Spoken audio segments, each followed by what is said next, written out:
Afghan-born Hollywood actor goes to war. Story of a warrior actor, Fahim Fazli. Actor and author Fahim Fazli visited ASU this week to speak to students, offer advice and show them no matter where they come from or what problems life throws at them, dreams can be achieved, which he writes about in his book, Fahim Speaks.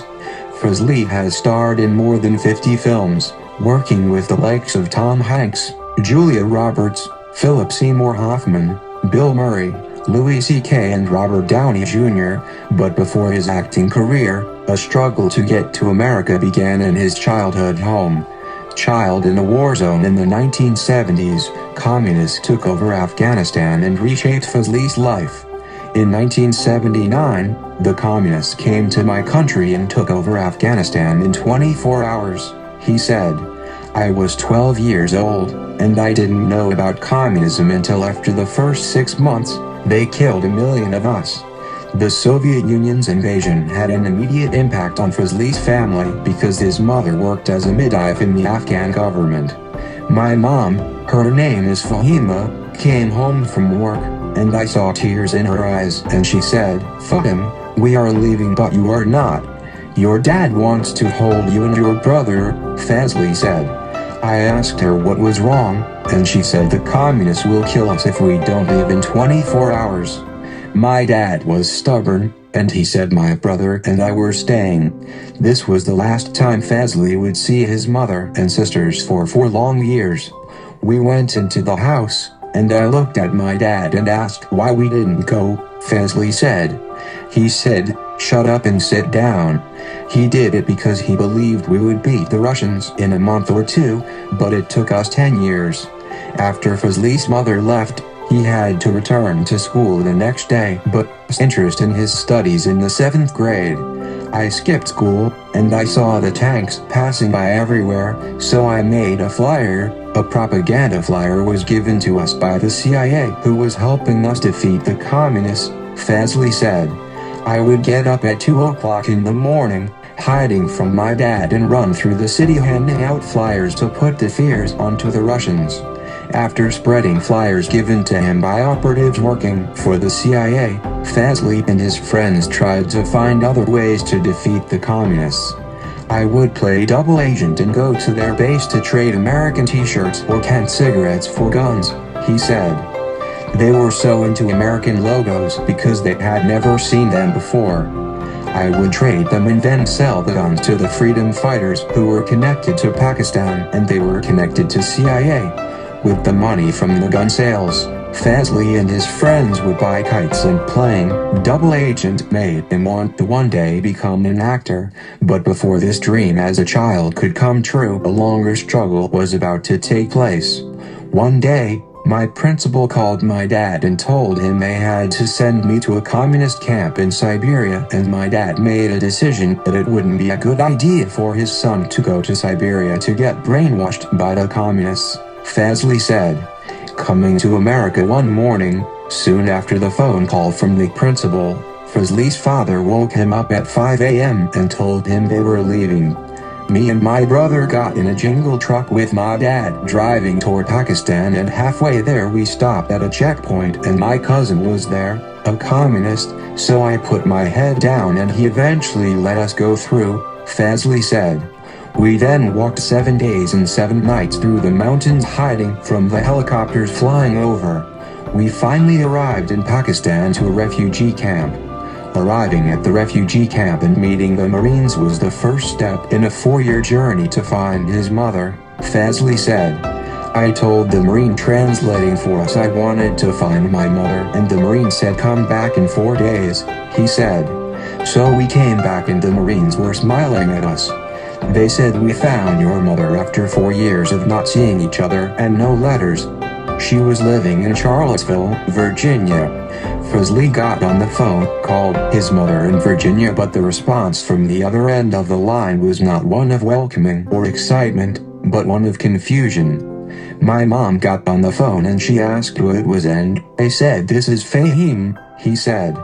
She said, what are you talking about? My son is dead. The communists killed him. I said, it's me, Mom. My voice has changed. I've become a man. After long struggling to convince her, she believed me. Fazli's aunt, who was in the US, had told his mother he and his brothers were dead and that his father had married another woman. This made Fazli's mother deal with the grief and begin to move on with her life.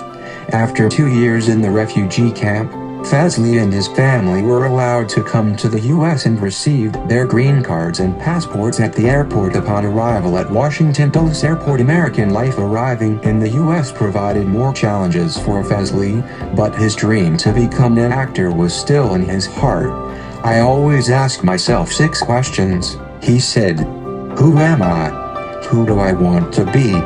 Where do I want to be? What is my dream? What is my passion and what is my hobby? These questions led Fazli to try to sign up for the Marines, but after receiving a 5-page test, which he failed, he had to change direction, which led to him pursuing his dream of becoming an actor. After failing the test, I asked myself the questions again and went to work as an actor, but couldn't get my Screen Actors Guild card because I couldn't get a speaking part, he said. In 2006, Fazli began working as a technical advisor coaching Tom Hanks, Julia Roberts, Seymour Hoffman. Soon after, Fazli began getting parts in other movies and television shows as an actor, voiceover artist and consultant, but the parts were typecast as a terrorist for the most part.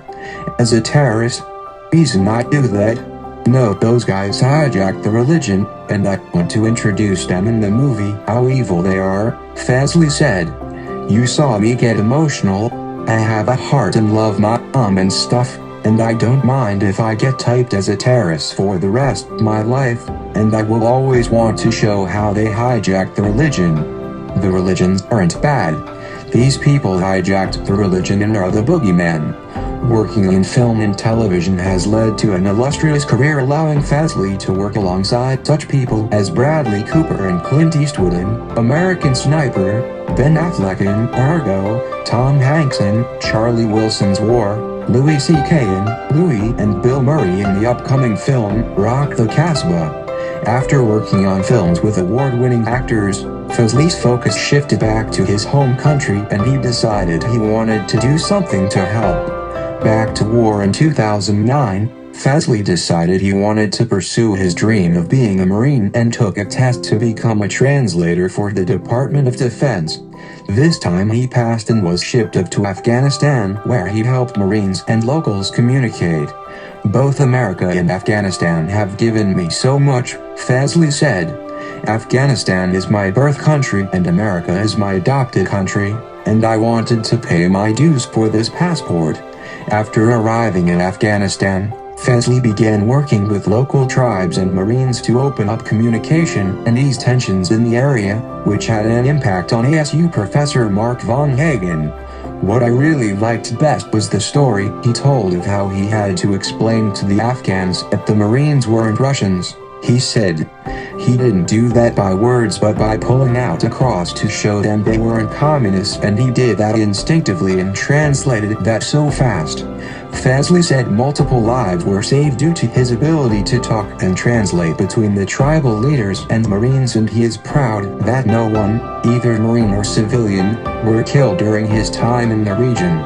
ASU student and retired CPL John Lukey said Fazli's ability to stop conflicts and bring people together made him a role model amongst his peers. We all looked up to him, he said.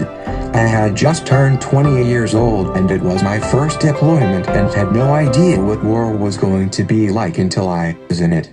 We had to learn to respect their customs, so if we didn't have that guidance from Fahim, it would have been a lot different. Retired Lieutenant Col. Michael Moffat, co-author of Fahim Speaks, said his time with Fazli in Afghanistan began a lifelong friendship and he is proud to have helped Fazli achieve his dream. I think I helped him to have an opportunity to chase a dream, writing a book, and I think I helped him realize that dream, he said.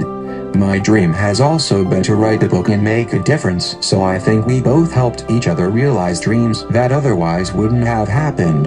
The next 50 years. Fazli's message to students at ASU this week has been: seek out your dreams and go for them. And if he can come to America and make his dreams come true, then anyone can.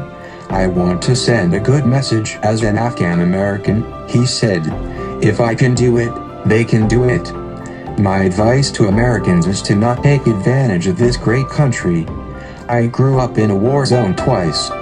2 empires fought in Afghanistan, Russian and American, and I want Americans to appreciate every second of their lives in this country. Don't look at the past, think about the future. A 9th grade educated Afghan became an actor, became an author. You can do it, too. By Joey Hancock.